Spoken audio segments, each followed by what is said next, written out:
நம்ம ஈரோடு கடப்பாறை தான். யார் அப்படிங்கிற ஒரு போலி பிம்பத்தை கட்டமைக்க இவர்கள் என்ன பரப்புவார்கள் தெரியுமா? பெரியார் சொல்லியிருக்கிறாராமா, என்னது, யார் சொல்லியிருந்தாலும் எங்கு படித்தாலும் ஏன் நானே சொல்லியிருந்தாலும் உன் புத்திக்கும் பொது அறிவுக்கும் பொருந்தாத எதையும் நீங்கள் நம்ப வேண்டாம். டேய், இது பெரியார் சொன்னதே இல்லடா, ஒரு ஆங்கில அறிஞன் சொன்னது, வேற எவனோ சொன்னது.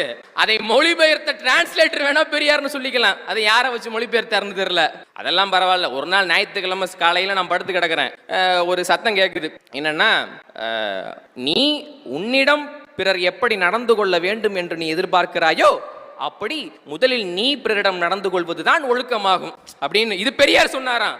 நான் யோசிக்கிறேன், என்னடா பெரியார் சொன்னது எங்கேயோ மைக்கில் கேட்குதுன்னு. பின்னாடியே வருது, லூக்கா அதிகாரம் 6 வசனம் 31. அது பைபிள்ல போட்டிருக்குது.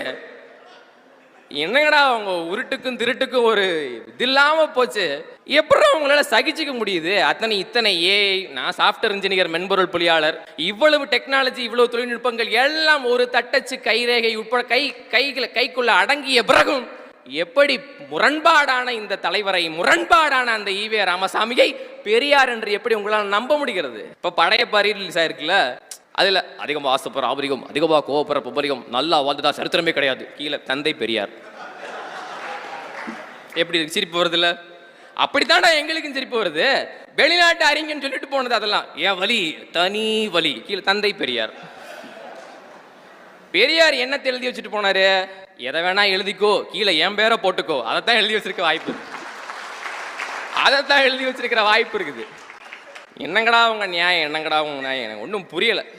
ஈவேராவை பெரியார் என்று போற்றுவதற்கு எப்படியடா